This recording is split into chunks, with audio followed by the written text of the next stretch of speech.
posibilidad, ng tagumpay o kabiguan, ng ligaya o lungkot.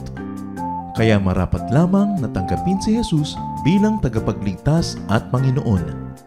At matapos yun ay panariwain ang katapatan at paglapit sa Kanya bawat araw o day by day. Ang day by day ay naglalayong umalalay sa pang-araw-araw na pamumuhay. Narito po si Kuya Ed Lapis sa mensaheng pinamagatang 7 Steps to a More Peaceful Life.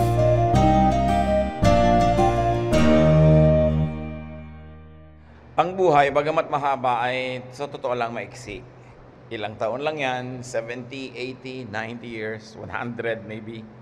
Kaya dapat ang buhay ay sulit ang panahon. At pag magulo ang buhay, lalong nababawasan yung enjoyment, yung blessing, yung mga iba't ibang magiging dapat ay bunga nito. Ang buhay dapat ay mapayapa. Ang pag-aaral natin ngayon, pinamagatin natin 7 Steps to a More Peaceful Life. Salamat Panginoon dahil kayo'y mabuti sa amin at gusto niyong tahimik ang buhay namin. Turuan niyo kami ngayon na pagbulay-bulayan ng ilang mga katuruan, mga example sa Bible, at kapulutan namin ng aral, Panginoon. Bigyan niyo kami ng karunungan na maikonekta sa buhay namin itong aming mga binabasa mula sa Biblia at magbunga ito ng kapayapaan sa aming buhay. Forgive us our sins, cleanse us from all our iniquities, make us whole, heal us, teach us, give us your peace. May your mercies abound in our lives. Father, deal with us, teach us, be the speaker. In the name of Jesus, your Son, our Lord, our Savior, we pray. Dapat ang buhay nga, tulad ng sinabi natin, payapa. Tahimik. Bakit? Pag tumitingin tayo sa mga museums, sa mga malalaking mga galleries, pag nakita natin yung mga na-create na artworks ng mga bansa, ng mga sibilisasyon, at itinapat natin doon sa mga period na ginawa yung mga works of art, kadalasan, kasi peaceful yung panahon. Hindi nasa gera yung bansa, hindi sila lumilikas, hindi sila tumatakbo, hindi sila busy trying to survive or killing other people. That's why they're able to create finer things in life. Sa atin mang buhay, hindi man tayo gumagawa ng great works of art, pero maraming nagagawa na mas pino, mas mabuti kung tahimik ang buhay natin. And one step in having a more peaceful life, as far as possible, when you can choose, go only with people you agree with. Go only with people who agree with you. Hindi laging may choice. Kung minsan oobliga ka to go with people, whether you like them or not, whether they agree with you or not. But whenever you can, sabi sa Amos 3:3, do two walk together unless they have agreed to do so. Sino nga namang dalawang tao ang maglalakad ng sabay papunta sa iisang direksyon, sa iisang bilis or speed, na hindi naman nila pinagkasundoan na gawin yon. Kasi pag hindi kayo magkasundo, magkasabay kayo maglalakad, magkakagilit kayo dahil yung isa mas mabagal o yung isa mas mabilis. Yung iba gustong lumiko sa kanan, yung isa sa kaliwa. Iba't iba ng pag-aaway-awayan. Kaya dapat pinipili natin hanggat maaari na yung kasama natin kasundo. Very especially apply this in marriage. Kung may choice kayo, may choice pa kayo, mamimili pa kayo ng talagang mapapangasawa sa buhay, piliin nyo yung kasundo nyo. Hindi yung boyfriend mo pa lang, girlfriend mo pa lang, nagtatalo na kayo, nagko-contest na kayo, magkaiba na kayo ng mga pamamaraan, ng prinsipyo sa buhay. Anong klaseng married life ang magkakaroon? Pero hindi na ito pinag-uusapan ng mga kasal na. Nandiyan na yan, pagtsagaan nyo na. Make the most out of it. Pero kung pumipili pa, dapat hindi ka lang puro bulag na pag-ibig, hindi puro emosyon, hindi puro nagagandahan ka lang kasi kaya yun ang gusto mo. Dapat magkapareho kayo ng gustong mangyari sa buhay, ng style sa buhay, maaaring ng ugali. O kung magkaiba naman ugali nyo, yung nagkakaya nyong pag-isahin yun dahil meron mas malaki kayong agenda, your love for each other. Apply this also in friendship. Siyempre, nakikipagkaibigan ka doon sa mga tao na pareho kayo ng mga goal. Kaya yung iba napapahamak sa buhay, napapasama sa maling barkada, sa maling grupo, nadadala siya sa mga maling gawain. Even in partnerships, like in business, Pag magkaiba kayo ng policy, yung pala mandaraya siya, ayaw mong mandaya, gusto niya pala ganitong style, ikaw ayaw mo ng ganong style, kailangan meron kayong agreement. In associations, even in memberships, and very especially in church membership. Kung kayo umaattend pa lang ng Bible study, nakiki-fellowship, at hindi pa kayo committed to become a member of a church, don't commit at once. No? Tingnan nyo muna yung church culture, tingnan nyo yung style nila, yung pamamaraan ng pamumuhay, kung makakasundo nyo at gusto nyo yon. Iisa naman ang Diyos, iisa ang Biblia, pero maraming iba't ibang church cultures. So why don't you join a church that best expresses your aspirations and where you can have peace? Na hindi laging magkatunggali kayo ng church authority o ng church organization because ibang-iba ang style mo sa buhay. Maraming shades of religiosity and Christianity. It's good to go with those that agree with you and you agree with. So study church culture before committing. There is no compulsion to go with your first acquaintances. Kahit yung mga unang nag-lead sa inyo sa Bible study, unang nagdala sa inyo sa Panginoon, hindi naman kailangan na maging member kayo ng church nila kung talagang iba yung culture ng church na yon sa natural na gusto ninyo. Avoid partnering with people that you don't vibes with. Kahit parang magiging maganda yung negosyo ng kapartner mo, yung ganong tao, pero kung yung mga espiritu nyo hindi nagkakasundo, magkakaroon lang ng gulo yung buhay mo. Find someone else. Avoid untested and prolonged togetherness. Halimbawa, meron kang for the first time makakadate, makakamit, mag-uusap kayo, dapat share kayo glass lang, wag plate. Don't go for dinner, just let's have a drink. Let's have some apple juice, let's have some tea or coffee. Kasi 10-15 minutes lang, tapos na yon. Pero kung nakipag-dinner ka agad, yung pala napakahirap makausap ito, makasundo, hindi mo gusto, ang tagal ng 40-minute or 1-hour dinner. Kung hindi mo pa kilala yung tao, gustong makipag-socialize with you, snacks lang, huwag mo na lunch, mahaba yung lunch. Or lunch lang, huwag dinner, kasi mas mahaba yung dinner. Or probably spend an afternoon with a group, a family, not an overnight fellowship. Merong pamilya, sabi, halika, sama ka sa amin, dalaw ka sa amin. Huwag muna overnight. You don't know, parang impyerno pala yung buong magdamag na yun, kasama yung pamilya na yun. And if you don't know the people, stay an overnight with them, not a vacation. Yung makikipagbakasyon ka sila sa isang island, tapos isang linggo kayo doon, na-discover mo, hindi mo pala gusto yung mga ugali nila, mahirap umatras. So go on a date, not an engagement at once. First get engaged, not married. At mahalaga, friendship, not courtship. Kasi kung magkaibigan lang kayo, lumalabas yung mga totoong ugali na kung minsan nakatago pag nagliligawan. So mas nakikilala mo yung tao, kaya ang titibay ng mga nagpakasal na dating magkaibigan, nagkagustuhan, kasi kilala mo na yung ugali niya, hindi siya nagpapakyut dahil nililigawan mo. At hindi naman extra bait itong sila lalaki dahil nanliligaw. Kasi kung nagsimula kayo magkaibigan, mas kilala mo. Why? Because you're going to share life with people. And you have only one life to live on this planet. Kailangan matalino tayo sa paggasta ng panahon. Another step to a more peaceful life is to adjust to people that you must share life with. Kanina pumili, pero merong nakapili ka na, nag-asawa ka na. Meron hindi talaga napipili, no? So kailangan mag-adjust ka. Romans 12:18, if it is possible, as far as it depends on you, live at peace with everyone. So it's imperative, command, live at peace with everyone. Ibig sabihin, may kakayanan ka na pagiging gawing totoo yun. Sino yun? Kanina tayo nag-a-adjust. Adjust to your parents. Adjust to your brothers and sisters, your siblings. Kasi hindi naman yun napapalitan. It's a sign of lack of intelligence na yung sarili mong magulang, hindi mo pa ma-adjustan yun lang ang magulang mo, wala namang iba. At siguradong gano'n na yung ugali noon pa. Hindi naman bago.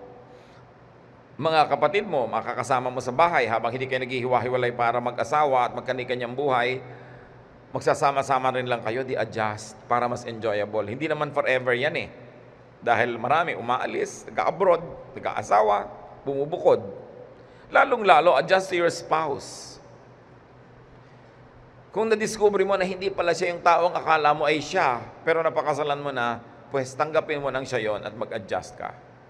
At yung kabilang partido, nag-a-adjust din dapat halfway para tahimik ang buhay. Adjust to your in-laws. Magtataka ka naman yung iba, 10, 15 years na niyang biyanan niya, hindi pa niya makasundo. Gaano katagal pang kailangan mo? A lifetime? To realize na hindi mo naman napapalitan yan, kailangan mag-adjust ka na lang. Meron namang napapalitan, pero habang nandyan, mag-adjust ka na rin. Like your superiors at work, your subordinates, your neighbor. So unless you want to move to a new neighborhood, you better adjust to your neighbors. Proverbs 15:17, better a small serving of vegetables with love than a fattened calf with hatred. Mabuti daw, simple na lang na pagkain kaysa napaka-elaborate at masarap na putahe pero nag-aaway-away naman kayo. So ang central message itong Proverbs 15:17, simplify to avoid straining relationships. Gusto mo ng party, ang arte-arte ng party mo, nag-away-away na kayo sa pagod, sa laki ng gastos, what's the point? Kumisan ang gusto naman itong bride, pagkabongga-bonggang wedding, pero nainis sa kanya yung bibiyananin, sa dami ng mga demands niya, wala namang masyadong pera, simplify. Better na lang, sabi niya, small serving of vegetables than a fattened calf. Tapos nag-aaway-away naman kayo. Ang mahalaga kasi sa tao yung kapayapaan, katahimikan. Hindi yung nakikita lang ng madla. Yung iba gusto niya, kailangan meron tayong malaki at magastos na event para impressive sa iba, pero kayo pala sa loob ng pamilya nyo, strained na, hirap na lahat yung gagastos doon, nag-aaway tuloy kayo. What's the point?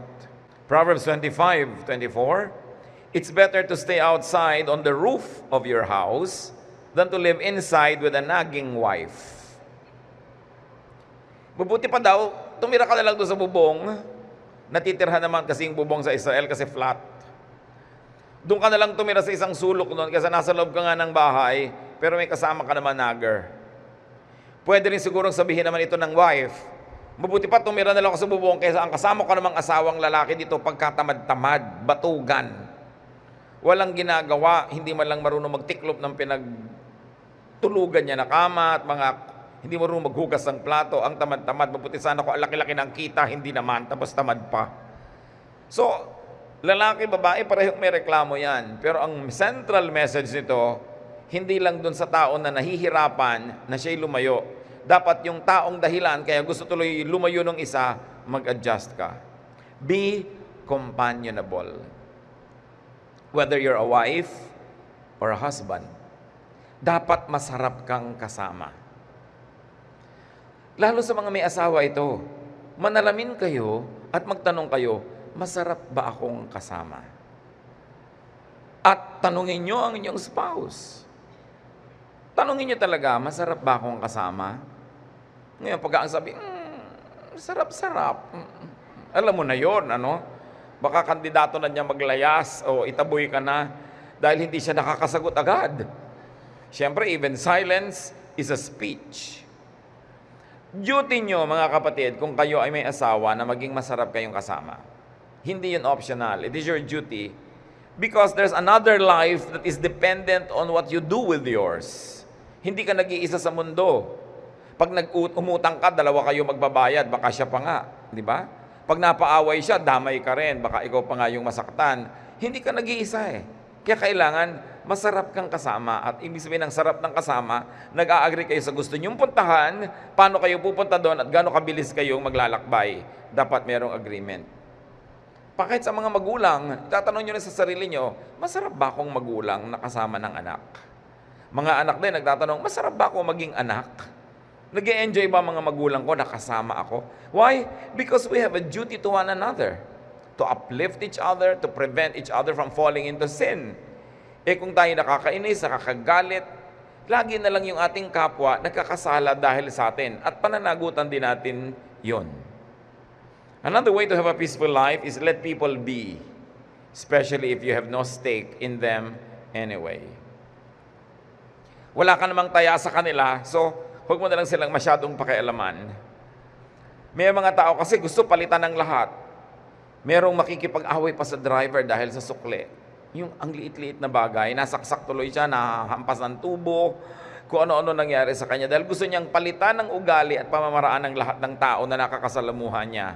May mga tao na dapat mong tulungang magbago, lalo permanent parts of your life. Pero yung nakasama mo lang na isang araw, hayaan mo na lang. Kung open yung tao, tumatanggap ng suggestion dahil matetest mo naman, then be a positive influence. Pero pag alam mong saradong-sarado, mag-aaway lang kayo, what's the point? Hayaan mo na lang siya. And then accept conditions that you must. May mga bagay na tinatanggap lang kasi hindi mo kayang palitan ngayon sa panahon na ito. Philippians 4:12, I know what it is to be in need, and I know what it is to have plenty. I have learned the secret of being content in any and every situation, whether well-fed or hungry, whether living in plenty or in want. So sinasabi dito ni Paul, kung ano ang kalagayan ko, tinatanggap ko. Lalo't alam ko na hindi ko naman kayang palitan. Ang totoo lang mga kapatid, ang mahalaga hindi yung sitwasyon na nakapaligid sa inyo, kundi yung goal nyo.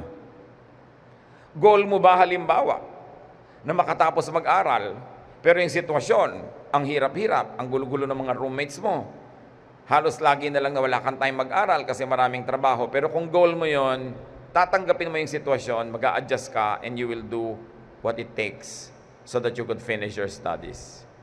It depends on your mission. Ano bang mission mo sa buhay? Mission mo ba kaya ka nakikisama sa mga kamag-anak mo para madala sila kay Lord? Pero ang kukulit nila, ang titigas ng ulo, anong naging ending? Nainit ang ulo mo, nabugnot ka, nag-away-away kayo, you forgot your mission. So dapat alam mo anong goal mo, anong mission mo. And one thing else that is important is your character. Ano bang mahalaga yung character mo? Yung character mo halimbawa na dignified. And so you are surrounded by so many reasons not to be dignified, but you know that your character is important to you. Therefore, you will accept that situation and pass through it with the least damage. May mga sitwasyon na tinatanggap. Kasi nandyan na ano magagawa mo? At pag tinanggap mo na yun, kapatid, huwag ka nang nagdadabog, huwag ka nang nakasimangot, kasi tinanggap mo na. Make the most out of it. Hindi ka naman makakarating na uli sa ganong sitwasyon And if you really behaved well, if you did what is good to do, mamaya magiging blessing pa sa iyo yung sitwasyon kahit mahirap yon. Because you passed it. There are many people who are observing you, and you'll never know that these people will remember you in a very important moment and then think of you and probably call you so that you could go up the social ladder or you could improve your life. Pagka hindi mo na kayang palitan, tatanggapin mo. Kuminsan, merong nagkakaroon ng mga kapansanan, hindi na sila nakakalakad, dati nakakalakad sila, alang namang buong buhay maging bitter ka. Nabawasan ang iyong paningin, nagkaroon ka ng mga health issues, dati kang mayaman, hindi ka na ganun kayaman ngayon, dati kang iginagalang, nabawasan yun dahil may ginawa kang bumaba ang iyong pagkatao, tatanggapin mo lahat yon kasi pag hindi mo tinanggap, lalo lang sasama ang kalagayan mo sa buhay. Halimbawa, dati kang malakas tumakbo pero ngayon mahina na yung paa mo dahil nagkaroon ka ng sakit. Okay, probably you can be unhappy for a week or two, a month, maybe 2-3 months, or beyond that, at hindi mo pa tinanggap yon, you are already worsening your situation. Bad na nga ikaw pa yung nagpapaworsen. May mga bagay talagang tatanggapin mo kasi nandun Hindi yun ang gusto mo, pero nandun yon. At pag natanggap mo na yon, makakahanap ka ng space para makakita ka ng enjoyment, fulfillment, and even accomplishment despite that setback. How else do you make yourself more peaceful? Submit to inescapable authority. May mga authority na pwedeng takasan, pero merong hindi. Like the authority of family, of government, the authority of your church, and if you're an employee, corporate authority. Then meron mga situational authorities. Halimbawa, umattend ka ng camp, may camp director. Umattend ka ng retreat, merong director ang retreat na yan. Sumakay ka ng aeroplano, may captain, at saka merong purser, merong flight cabin, na habang lumilipad kayo, sila yung authoritative.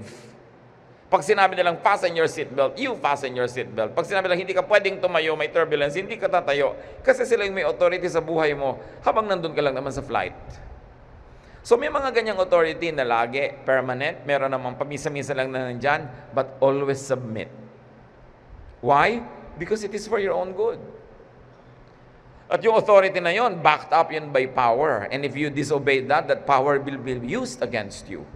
1 Peter 2:13-14, submit yourselves for the Lord's sake to every human authority, whether to the emperor as the supreme authority, or to governors who are sent by him to punish those who do wrong and to commend those who do right. So dapat susunod ka sa authority. Merong rule ng pagbabayad ng buwis ng tama, magbayad ka. Kasi kung nakakalusot ka man, pagka naungkat-ungkat na buklat-buklat, mapaparusahan ka. May authority talaga ang buhay, hindi pwedeng nag-iisa ka lang. Kasi kung nag-iisa ka lang at walang authority, ano mangyayari sa buong sibilisasyon? Jungle, kanya-kanya. Kaya may law, may order. Mamamasukan ka sa isang kumpanya, sundin mo yung mga policy. Papasok ka sa isang trabaho na merong required hairstyle, sundin mo yun. Ayaw mong sundin, huwag kang pumasok. Pero pumasok ka doon, sundin mo. Namasukan ka sa isang bahay, may mga house rules yung bahay na yon, sundin mo. Kung ayaw mo, bumili ka ng bahay mo. Kung hindi mo kaya, namamasukan ka doon, sundin mo. Pero hindi pwedeng nandun ka pagkatapos hindi ka susunod. Sasali ka sa isang organisasyon, hindi ka susunod sa mga policy. Sasali ka sa isang church, hindi ka nagpapasakop. Hindi laging may struggle, laging may conflict, and it will affect your health. Kaya sabi sa Ephesians 6:5-9, slaves, obey your earthly masters with respect and fear, and with sincerity of heart, just as you would obey Christ. Obey them not only to win their favor when their eyes is on you, but as slaves of Christ, doing the will of God from your heart. Serve wholeheartedly as if you were serving the Lord, not people, because you know that the Lord will reward each one for whatever good they do, whether they are slave or free. Ang linaw. Sabi, kayong may mga amo, nakatao, kapwa-tao nyo rin, paglingkuran nyo sila at isipin nyo naglilingkod kayo sa Diyos. Kung gaano kayo magiging katapat sa Diyos, maging matapat kayo sa inyong amo. Kung gaano kayo magiging mabait sa Diyos, masunurin, ganun ang bibigay niyong pagsunod sa inyong amo. Kasi sabi niya, ang Diyos ang amo ng lahat. Kaya yung amo nyo, may Diyos pa sa ibabaw niya. Ikaw naman, baka mamaya kahit may amo ka, meron din namang under you, meron kang mga anak, meron kang mga ibang mga namamasukan din sa'yo. Kahit part-time, alam mo na dapat ka din nilang sundin. So dapat magiging masunurin ka. Why? Why does the Lord want us to be submissive to authority? So that we will not have to fight the powerful. Once in a while, you can win in your guerrilla warfare, but you cannot always win against an established government. May mga guerrilla strike ka, nanalo ka doon sa isang skirmish, sa isang battle, pero hindi ka pwedeng manalo doon sa overall war when you are fighting a big power. So why fight your employer? Kung may matatanggal sa trabaho, siya kaya o ikaw? Siyempre ikaw. Bakit mo lalabanan yung makapangyarihan? Para magamit niya yung kapangyarihan niya laban sa'yo? Yung iba kasi hindi nag-iisip, ang umaandar lang pride. Lalaban ng lalaban, pero ang totoo, talo ka talaga dahil bumabangga ka sa pader. So to have a peaceful life, limit, choose, in fact, minimize your battles. Dapat konti lang ang giyera, konti lang ang kalaban. At huwag kang lalaban kung talo ka lang naman. Remember, lumalaban ka lang para manalo, ganun ang giyera. Kaya sabi ni Jose Rizal sa himagsikan ng Pilipinas, huwag muna kayo maghimagsik kasi hindi pa mananalo eh. Hindi pa tayo handa. Hindi labag kay Rizal na magkaroon ng sariling kaliyahan at ipaglaban. Pero ayaw niyang pumunta sa giyera, tas talo lang naman. Maraming masasaktan, maraming mamamatay, hindi rin nanalo. So paghandaan nyo yan. Dahil kung may labanan, dapat ang goal mo manalo. Kita nyo yung mga emosyonal. Halimbawa sa mga pelikula, merong isang mahirap, ang feeling niya, naape. Uuwi, kukuha ng pantaga, kukuha ng tabak niya, at nagsisisigaw, galit na galit, susugurin niya ngayon yung mayaman na umapi sa kanya, hindi pa siya nakakalapit, binaril na siya. Patay. Kasi lumalaban siya, hindi naman para manalo, pinagbibigyan lang niya yung emosyon, yung silakbo ng damdamin. Don't fight when you cannot win. So, para tahimik ang iyong buhay. Do not offend those who have power over you. Again, family. Pwede ka bang makipagtikisan sa buong pamilya mo, wala kang kakampi ni isa, tapos akala mo mananalo ka? Mahirap yun. Government. Again, the church. corporate and situational authorities. Do not offend them. May powers over you. Iniinis mo yung stewardess doon sa aeroplano. Diba?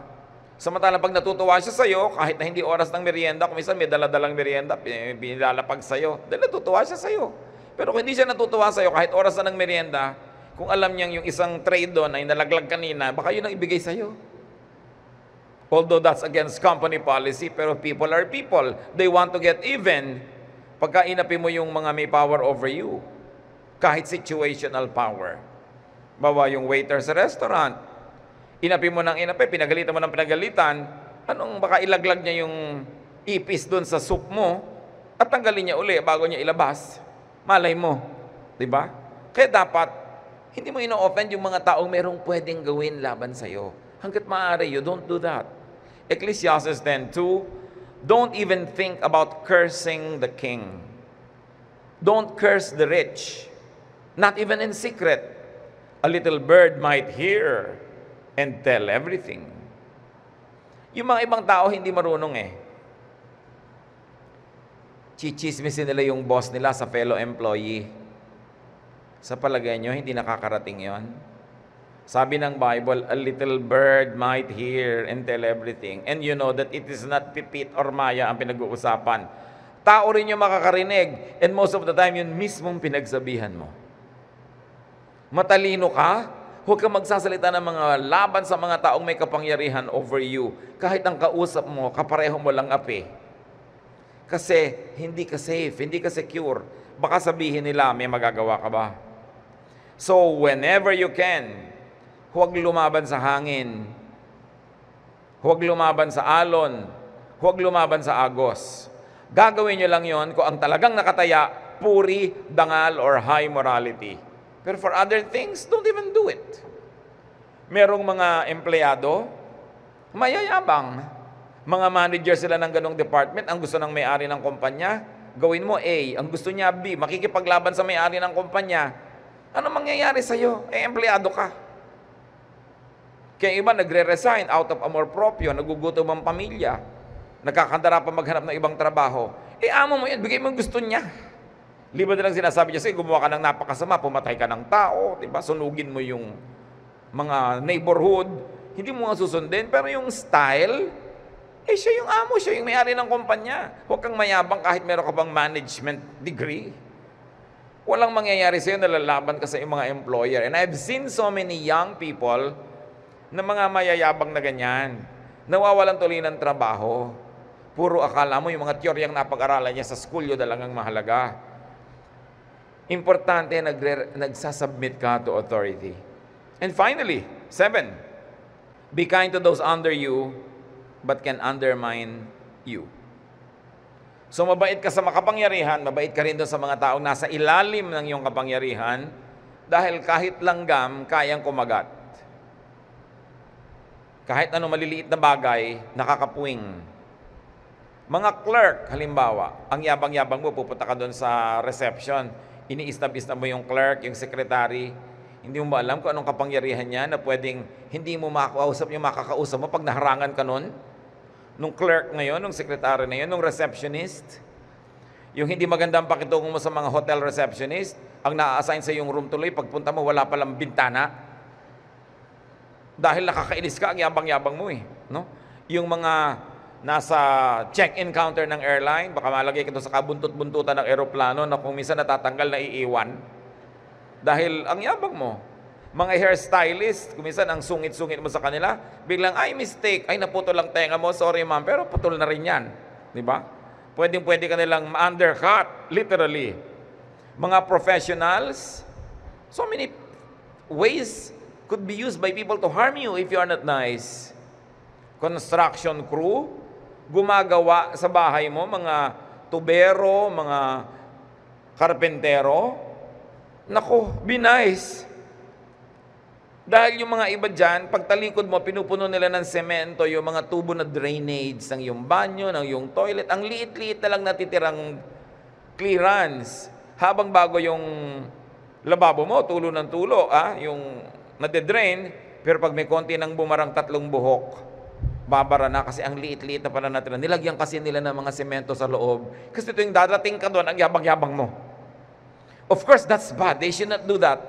But people do that. So you avoid that. Yung mga ibang electrician, ginagawa nila, after 3 months, masu-short yung bahay mo, masusunog. Tapos nasa labas siya, tuwang-tuwa, at nagtatatakbo ka dahil aapoy ka. Dahil inapi-api mo siya. People can always harm you. Be nice. It's always good to be good so that you'll be more peaceful. Ephesians 6:9. And masters, treat your slaves in the same way, meaning with respect and sincerity of heart. Do not threaten them, since you know that he who is both their master and yours is in heaven, and there is no favoritism with him. Sabi yung mga under you, huwag niyong kakalimutan, ikaw naman under God. So pag inapi mo yung mga under you, yung God who is above you can take revenge for the sake of those people. Sabi ni Lord, vengeance is mine. So huwag tayong mang-aapi ng mga taong nasa ilalim ng ating kapangyarihan dahil tayo naman nasa ilalim din ng kapangyarihan ng Diyos at pwedeng-pwede niyang ibawi o iganti yung mga yon. Enjoy a more peaceful life. And once peaceful, you can focus on better, finer, and higher things. Pero paano ka mag-a-accomplish ng great things kung kayo lang mag-asawa, nag-aaway araw-araw? Kung artist ka, will you be inspired? Kung technician ka, will you be able to improve your craft? No. Estudyante ka, lagi ka nakikipag-away sa kapatid mo, paano ka makakapag-aral? How will you excel? Always strive for peace. Kaya ang gusto ng Diyos tayo maging peaceable and peaceful for our own benefit. Hindi para tayo maapi. Kasi kailangan natin ng kapayapaan, katahimikan para tayo mag-excel. Para tayo sumaya. Para marami tayong magawa sa buhay. So that we can move from glory to glory. So you can choose to be in a more peaceful place. Totoo yun. But sometimes you cannot choose. Your place is assigned to you by your fate at that moment. So what do? You choose to make that place better. Nasa sayo na yon kung paano mong gagawin. God is peace. Dapat lahat ng ginagawa nating nananalig sa Diyos, patungo sa kapayapaan, papunta doon, at kapayapaan ang minimithi natin. Hindi yung gagawa ka ng isang bagay na alam mong magagalit yung tao, edi hindi kayo magiging peaceful. Do something because you will benefit from a peaceful life. Salamat, Panginoon, dahil concerned kayo sa amin. Gusto nyo kaming maging papayapa at tahimik ang aming buhay so we can do great things and enjoy many more blessings. Sa sandaling ito, Panginoon, siyasatin nyo kami kung may mga ugali kami na talagang parang magnet for trouble. Paano kami magsalita?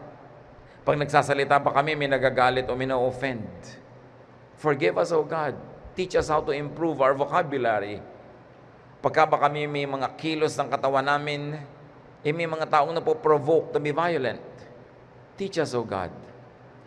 At meron ba kami mga ginagawang sadyang ang goal namin ay manggulo, makagulo, makapagpahirap?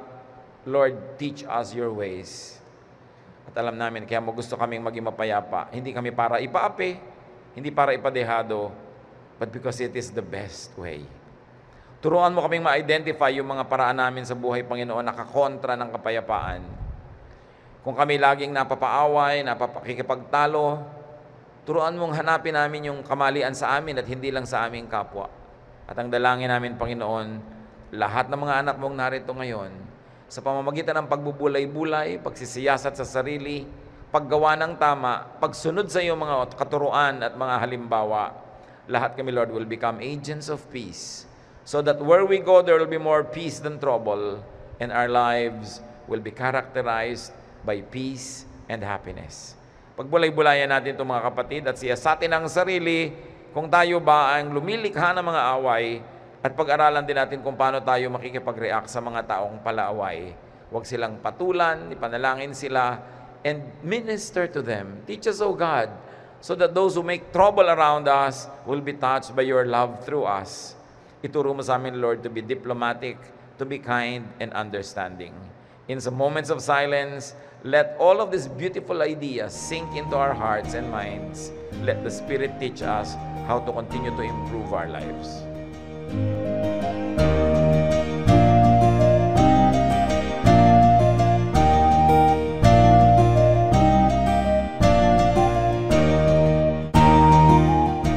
Ang katatapos pong mensahe ni Kuya Ed Lapiz ay pinamagatang 7 Steps to a More Peaceful Life.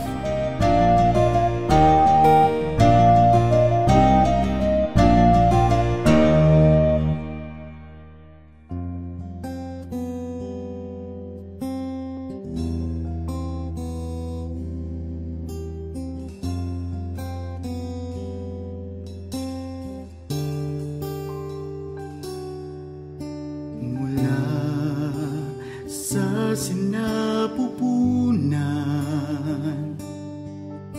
ako'y iyong kilala. Wala na ngang iba, sa inyo'y hihigit pa. Panginoon, tapat, dakila ka. Kayo lang ang pupurihin at siyang tatanghalin, pagkat kay buti-buti niyo sa akin.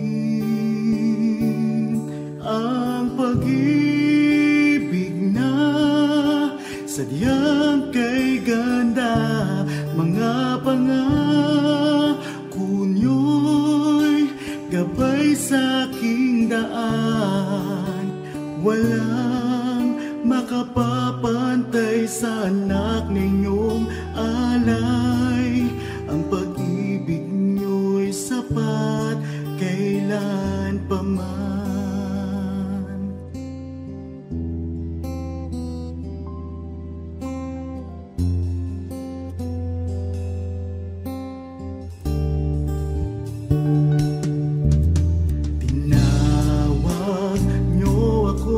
Kaibigan, kahit na ako ay pariwara, sagat sa labis ang inyong pagmamahal, sa tupang sa kawan na nawala. Kung aking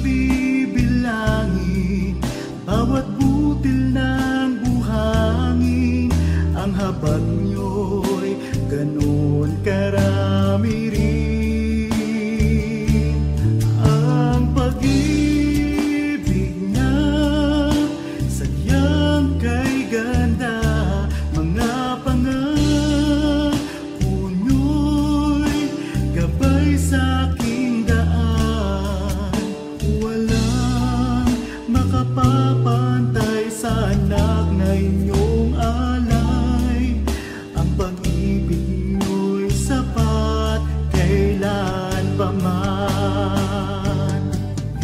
Paano ba masusukat taas, lalim, layo't lawak ng pag-ibig niyong sadyang walang hanggan, walang hanggan. Ang pag-ibig na sadyang kay ganda, mga pangako niyo'y gabay sa aking daan. Walang makapapantay sa anak na inyong alay. Ang pag-ibig niyo'y sapat kailan pa man. Ang pag-ibig niyo'y sapat kailan pa man. Ang pag-ibig niyo'y sapat kailanman.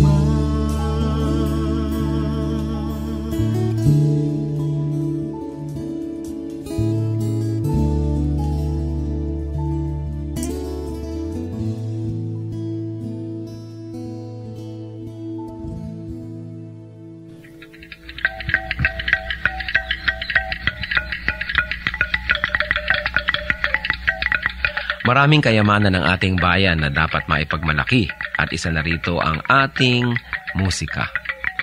Napakarami ng mga instrumentong pangtugtog ng ating lahi. Isa na rito ang Kulintang Tamlang ng mga Maguindanao sa Cotabato.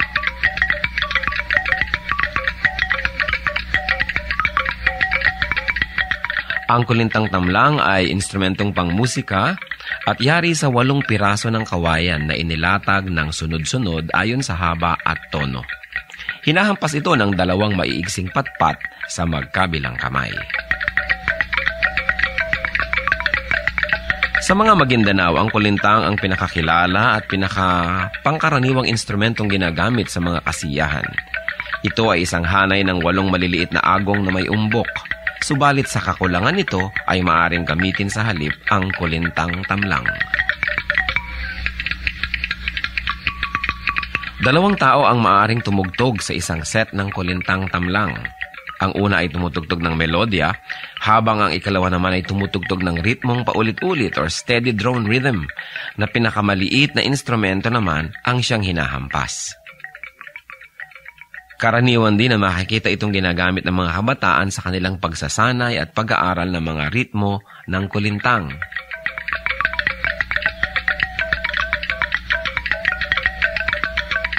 Yan ang Kulintang Tamlang ng mga Maguindanao sa Cotabato. Kayamanan hindi lang ng Maguindanao, kundi ng buong bayan. Marapat isuko sa Panginoon at gamitin sa paglikha ng musika sa pagsamba sa Kanya.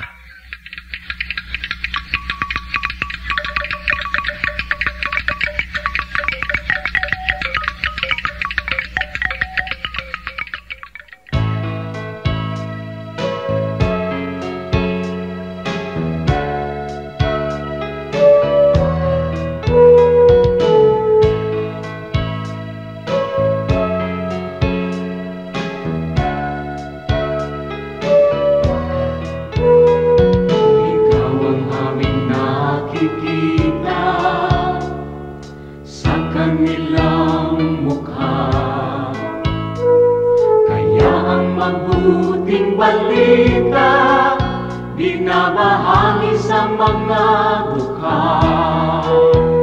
Ngunit paano nilang masisilayan ang habag at pag-ibig mo, kung hindi mapatutunayan sa aming patotoo?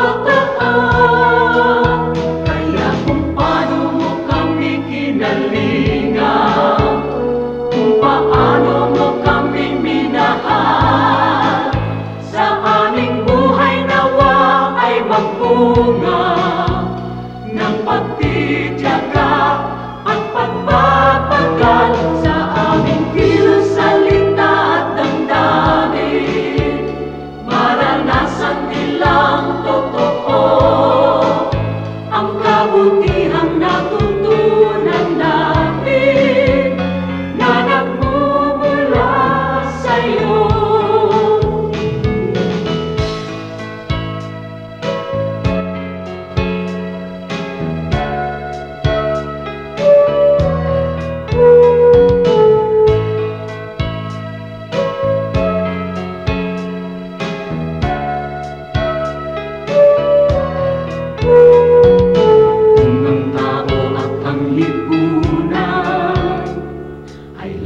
Makasarili sa'yo ang bagong panuntunan, ang maglingkod at magsilbi. Ang aming pananampalataya patuloy mong palaguin, at sa iyong dakilang biyaya di ka namin bibiguin. Kaya kung paano mo kami kinalingan, kung paano mo kami minahal, sa aming buhay nawa ay magbunga ng pagtitiyaga at pagpapagal sa aming kilos, salita at damdamin, maranasan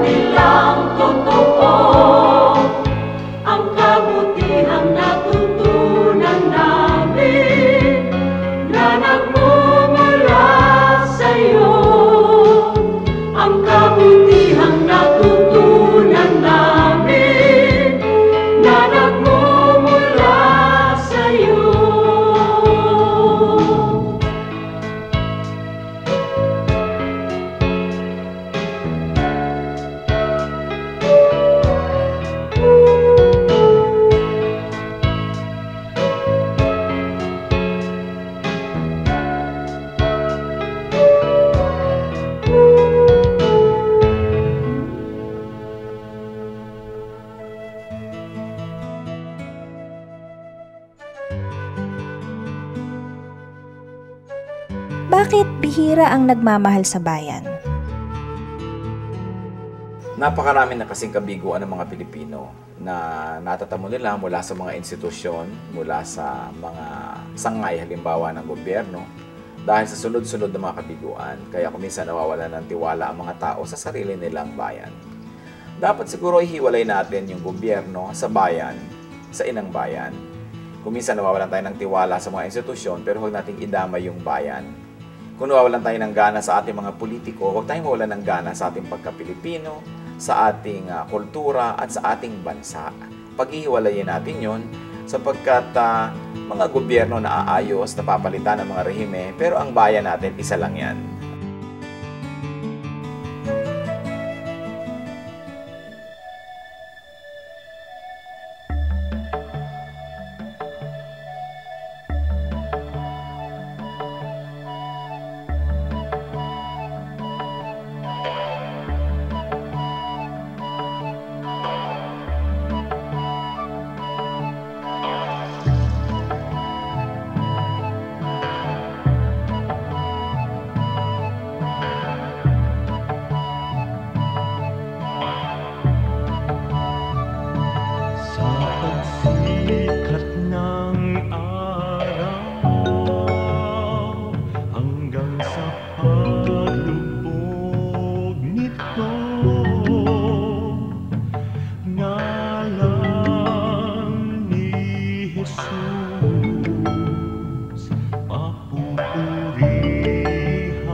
pupurihan ka.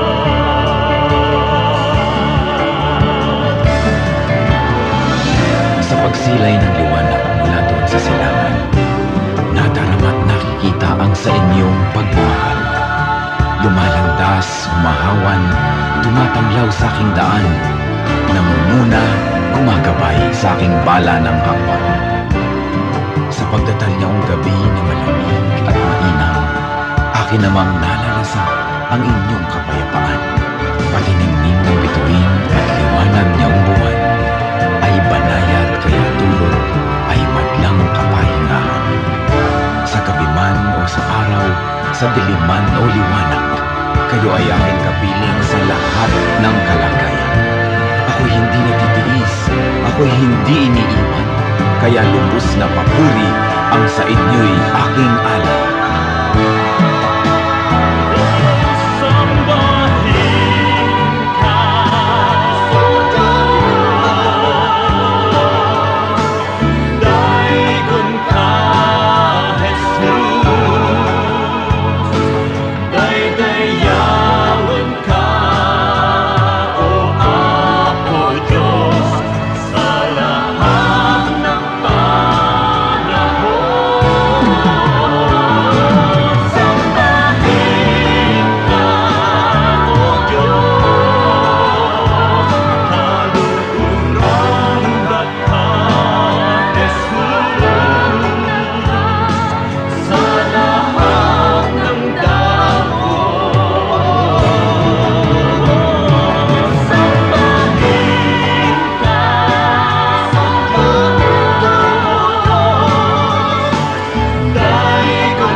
Pag-ibig mo o kailanin,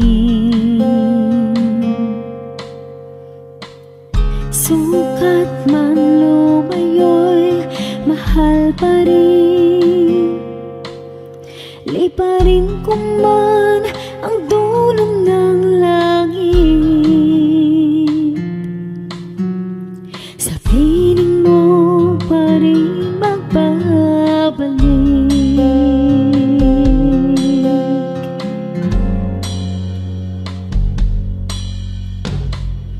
Kahit minsa'y magkasala, bakit tinuturing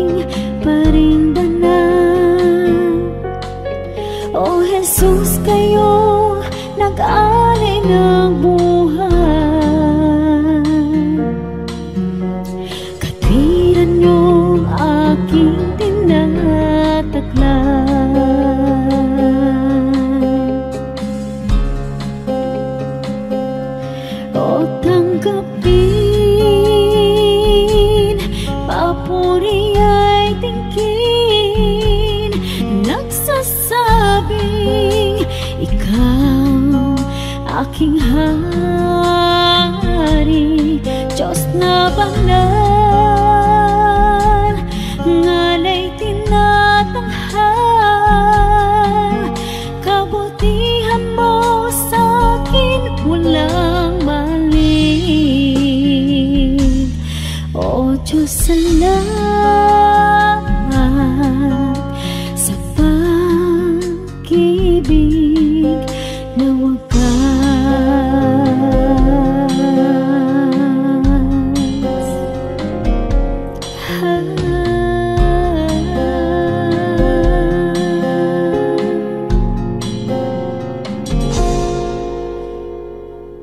Laging laman itong isip,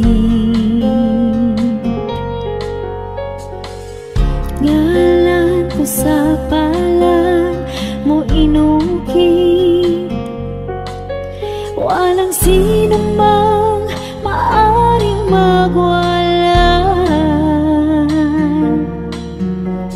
Kaligtasang ikaw ang nagtikay,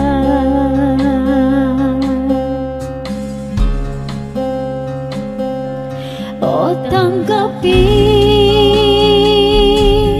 papuri ay tingin, nagsasabing ikaw aking hari, Diyos na banal,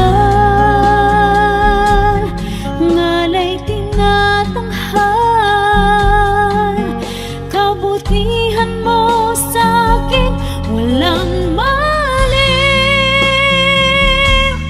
O Diyos, salamat sa pag-ibig na wagas.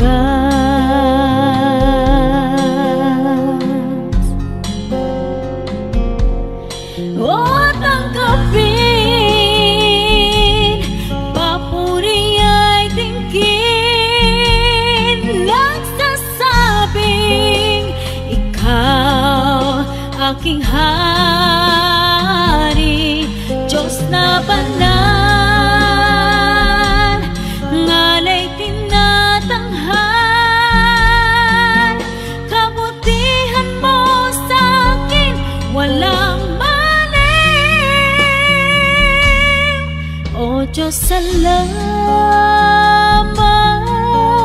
sa pag-ibig na wagas.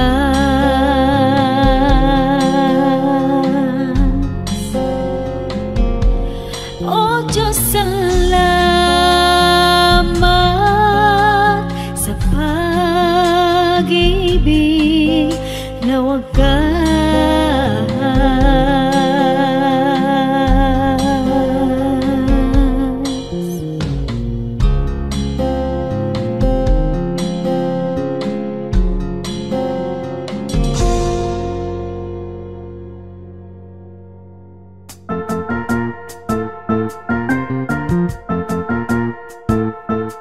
Oras na po para pansamantalang magpaalam ang programang Day by Day.